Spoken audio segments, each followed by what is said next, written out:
magical journey through the enchanted landscapes of Tuscany in central Italy, a land of rolling hills and vineyards. There could be no better backdrop to a truly extraordinary race. Welcome to the highlight show of the 12th Strade Bianche Named Sport, the southernmost northern classic in Europe.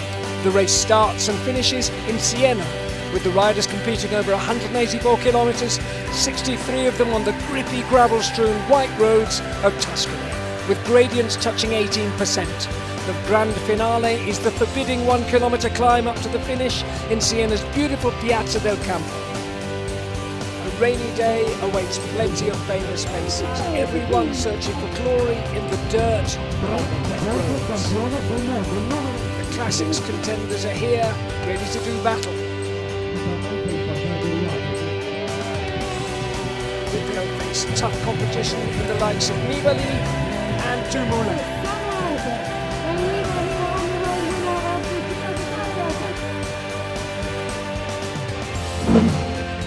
The race split up early, the breakaway including the likes of Kwiatkowski and Valverde. A group of elite riders lingered not far behind. Romain Bardet caught the leaders and decided to go for it, followed closely by Van Aert. Sagan joined the chasing group for what's expected to be a real battle. Time to join the action now with just under 30k to go.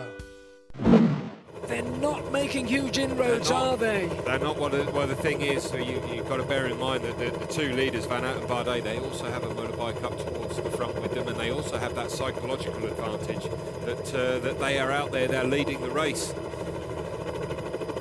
Well, Sagan, it's not happening for him now. He has said publicly, openly, that his goal is to go for the monuments. He's the 3 times world champion on the road. He's equalled what Alfredo Binder did, what Rick van Steenbergen did, what Eddie Merckx did too, and Oscar Freire. He's entered cycling history in that sense. What he wants now is monument wins. Yep, he wants the big ones, but this is, this is certainly one that he would want. Berghardt, he's got on the front for him, his teammate. They had a little bit of a word together, but it's going to be difficult. It's not over yet by any means. 41 seconds with 27k to go. It's anyone's guess exactly what's going to happen, but the longer they leave it, the longer they sit, the longer they wait and have a bit of a standoff, then the harder it is for them to get themselves across. So here's the second group on the road, Peter Seri and Thies Benoot, 40 seconds behind. Well, they are closing now. They are closing just a little bit. 40 seconds is still a very significant lead indeed, but it's being shaved down. The leaders with 27.4 kilometres to go. That's 3.4 kilometres to the Monte Aperti section of White Road. And from there on in, there will be 3.5 kilometres only of White Road left in the race.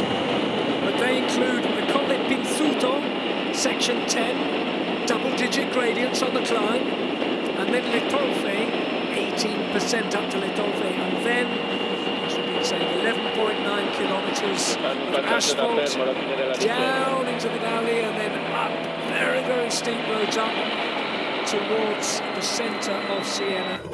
Riders who were the race favourites going into the race today, but they are 1.5 minutes down, and I don't think there's any way back from here, Rob. I think it's over for these guys. It really is. It's going to take a monumental effort for them to get across, or that, or a huge crack from the riders up front, which, well, I'm afraid that seems very unlikely.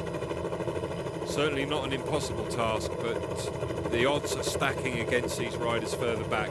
The closer into the finish, the further we get into this race, the more fatigue that is created within the riders, but they just run out of, they're going to be running out of legs. So this is section 10. This, in the old days when they used to give a out of 5 stars rating for difficulty, was rated 4. It's the penultimate section, double-digit gradients. He's 23 years old, this young man, who's opened about a 3 or 4 bike length advantage over the man who finished on the podium in the last two Tours de France. They've already ridden 59.5 kilometres of wide roads. Soon adds up, doesn't it?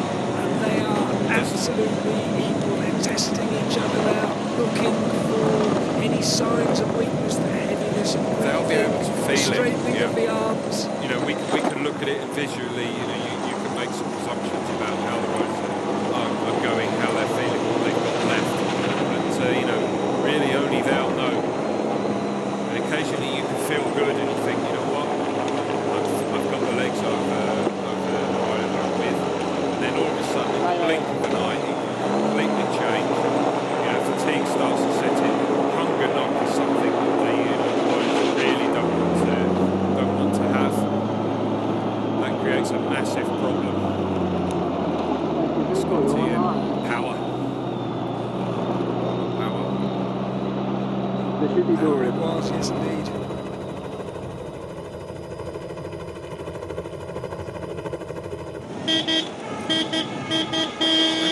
We're raving, and rightly so, about Owen van Aert, who's just ahead of this man. Let's keep an eye on he of course was second in the Tour de l'Avenir back in 2014 when Miguel Angel Lopez won it. Lopez, one of the riders being touted as a possible winner of the Giro d'Italia this spring. Power coming through, he's in 5th or 6th, somewhere around about there on the road. And there are changes. These two are being brought back by Thies Benoot. Visconti riding aggressively. Well, we're looking back now at on minor placings. These. Yeah. I think Sagan goes. Yep, he has a dig, but no conviction there, is it? There's a little acceleration, and then he just seems to be locked up and looking more concerned about what's behind him than what's ahead of him. Yep, he just doesn't have that firepower at the moment. That's why he's in this position in the first place. But again, he's been absolutely clear. His goal is to win the monuments. He's looking at the Cobble Classics. He is one of those riders, as Gilbert was a few years ago, and Valverde could potentially be, who can win on the cobbles and win in the Ardennes. Some Amstel Gold sort of winner. So could it just be that he is warming up, aiming, moving slowly towards the part of the season that interests him, and happy to let this one go by. Happy to let it go by. Well, Benoot, he's finally made it up to these two. How much has that taken out of him? Will these two allow him to get up within the wheel and recover and rest? That's one of those they're moments, both eating, they're both that's one of those refueling. moments where they take a moment, refuel, rehydrate, and the maturity of just taking that bridging moment to make sure that you're topped up with energy and hydration. So this is the chasing group, yes? Well, it's just dropped down to under a minute, but with 12... Which was sudden, wasn't it? Yeah, but once again, you think there might just be a little bit of a signal drop out there that has caused that lead. But nonetheless, inside a minute with 12... And Benoot there we go. Benoot attacks. Well, he's got the legs. He really has. And, well, the other two, they have not got an answer. Bardet responding. Bardet trying to respond, but Benoot there, well, showing that it's the cobbled classic specialist who's getting the upper hand, not the Tour de France rider, not the cyclocross man. Bardet out of the saddle, pushing it hard as we see a replay of the attack. There it is. Yep, and it was just a power move off the front. He didn't take them by surprise. He just sat there in full vision. That's all about horsepower, and he's got it at the moment. Oh, and it's Bardet is clawing his way up and trying to fight tooth and nail. Van Aert's to stay on the wheel of Bardet. What has that acceleration taken out of Thies Benoot, and what does Bardet? Well, Bardet climbing fluently there. Suddenly he's got a rhythm. But as I said about Valverde in the past, so much power power needs to be driven down into the road to make progress over the white roads. The climbers then get into the closing stages of the race, even the talents like Valverde, Bardet himself, and then find themselves just without that little bit of juice left in the tank that would allow them to put their climbing legs to best advantage. At the moment, it's looking like Thies Benoot. Sherry getting another... he's holding on, isn't he, Sherry? Second wind. Visconti looks over his shoulder. He's really run out. Oh, and it's coming there's back. A group of riders there. Coming back together. Valverde's there, I think. Or maybe it's Amador. It's one of the movie stars there. 108. Second and third on the road. Well, these two, they've got to ride together now. They're back to the pair, and they've got to chase.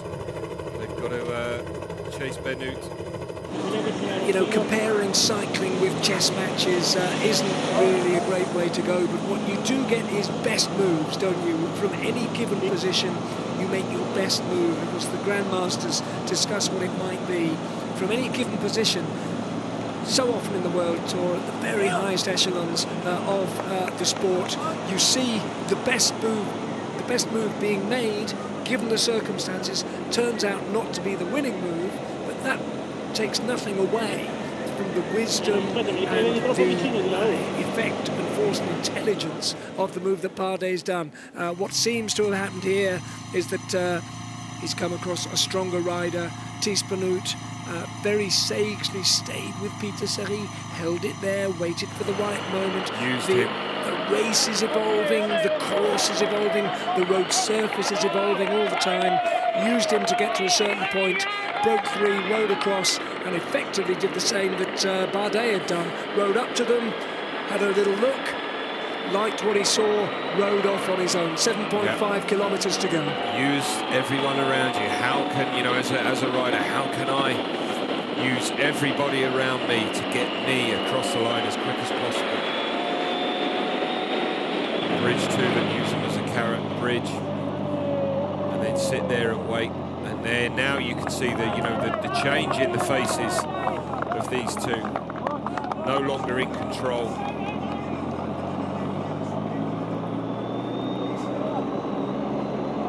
Well, we were allowed to dream, weren't we? Wout van Aert in his first World Tour race just had a sensible win, didn't he there? But Thies Benoot coming through. Meanwhile, there are moves from Valverde behind and Stubar, but all a little bit too late, isn't it? All a little bit desperate. Alejandro Steniek, you should have done this earlier. There's power moving across to them, and Visconti has dropped back, so I think we're looking at 6th, 7th and 8th on the road here. Well, that's what you need in these conditions, isn't it? A man with a blackboard. And at 5.4 kilometres to go. The gap is just getting bigger and bigger and bigger. They've really made the race, these two, haven't they? And you've got to hope that they will convert their ride into a podium finish. The time's starting to drop, though, for them. Another handful of seconds. They've got to hang on. They really are out there. You know, they've given everything. They're pretty much spent, but they've got to ride together.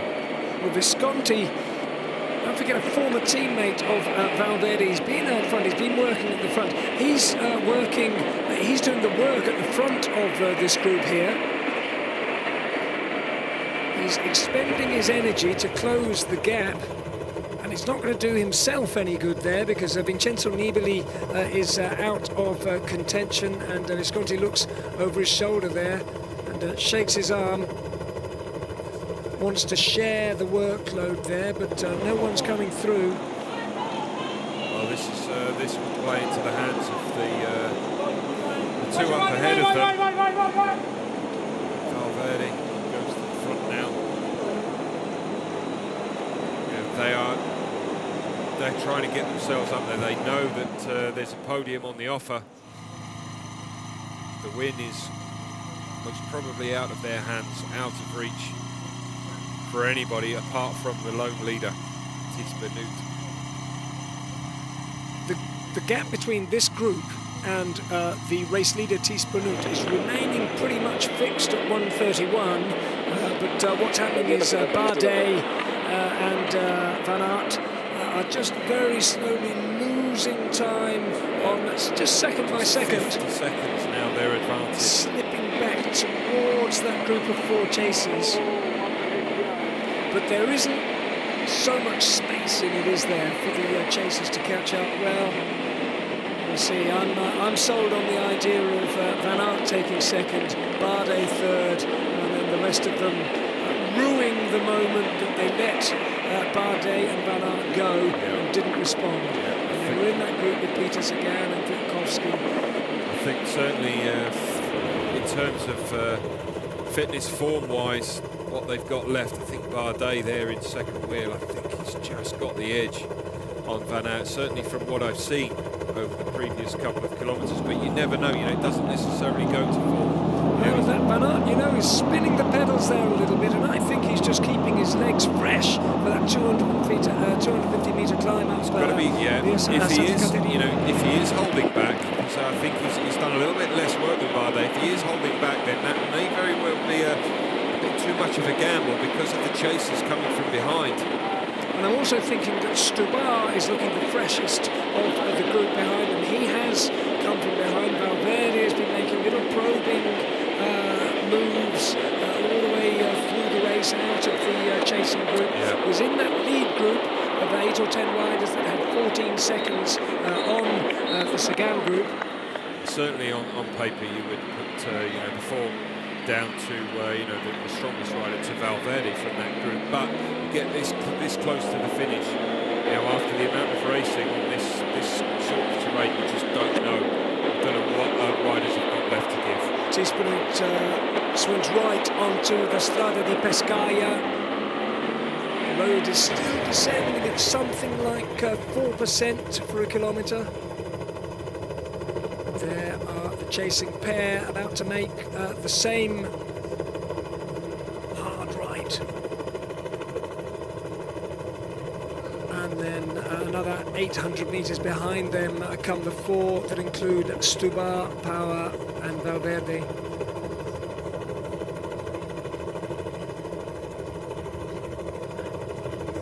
And in a moment we'll see the leader make the 90-degree turn left into Via Esterna di Fontebranda. And at that point it's just over 1.7 kilometres to go in the race, and that is where the gradient is reversed. It's not the final climb, but it's the preparatory ramp for the final climb, and he will see the centre of Siena ahead of him, the Torre del Mangia, the great 102-metre tower overlooking the Piazza del Campo, and he will know that victory is in his grasp. That gap is slowly but surely falling between the two riders. Second and third place there, Bardet and Van Aert, and the group behind coming with Visconti, Power, Stibar and Valverde, but is it closing down enough? 4 seconds between them. Can't afford to play cat and mouse, but neither could the group behind chasing. And on that 250 climb, touching 18%, you can lose a hell of a lot of time. Yeah, if your legs buckle, that's it. Strong riders from behind can certainly take time out of it very, very quickly. So Benoot actually riding faster than both of those two chasing groups. He's in the final kilometre now. And ahead of him, he can see the 13th century Porta di Fontebranda, just about 100 metres in front of him, and that is where the road surface turns to stone paving.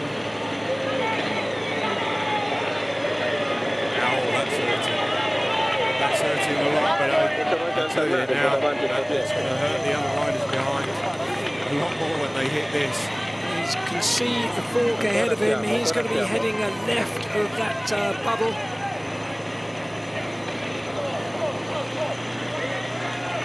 in default there, and he'll bear left round there, and then he will turn right through 90 degrees, and then he'll be on Via Santa Caterina. Well, it's back to a minute now, the advantage for these two over the chasing group, so it's looking good for them. They've got to ride this all the way in. Via Santa Caterina, only 250 metres, but the average gradient is something over 10%. It touches 16% at one point, and Thies Benoot is climbing on his own towards victory in the 2018 Strade Bianche. And I think he's going to be gaining time on everyone with this climb. He just seems to be full of energy, doesn't it? He's timed it exactly right. He's ridden his own race. He hasn't let the surrounding circumstances dictate how he rode. The crowd will be urging him on here. The adrenaline will be flowing. Yes, that's it, punch the air, he knows it. This is what we want to see. These are the scenes that turn this into a modern classic, don't they? But so often in the past, it's been about positioning at the top. But it's no longer about positioning inside the final 300 metres. Left hand into Via di Città, and Thies Benoot zipped up his top, and he'll be swinging round on the gradient that's become negative. It's downhill all the way now. Narrow alleyways all the way to the finish line. Very gingerly making that bend into the final descent. And Thies Benoot has all the time in the world to celebrate a brilliant win, a perfectly planned strategy. He's covered in mud, he's covered in dirt, he's covered in sweat, and he's covered in glory, Rob. A great ride, and Thies Benoot, who knows, a breakthrough ride from him. Absolutely incredible victory there. The team absolutely loving that, and not surprising. Perfectly executed, as you said. Here, coming into the finishing straight, second place. Well, we wondered, didn't we, whether the 23-year-old, three-time cyclocross champion, Wout van Aert, would have the legs to beat the man who finished twice on the podium of the Tour de France. Bardet it is who wins that battle for second place. Hats off to this man. The revelation of the day. What can we say about him, Rob? Well, third, he said, you know, if I could only get myself a top 10, that would be absolutely incredible. So it's great to see. It's so exciting to see this type of race that has a terrain that absolutely tears the peloton apart and allows the strong men to demonstrate their strength rather than being hidden in the group among wheels, waiting for the right aerodynamic advantage to present itself. And the strong man today was Thies Benoot.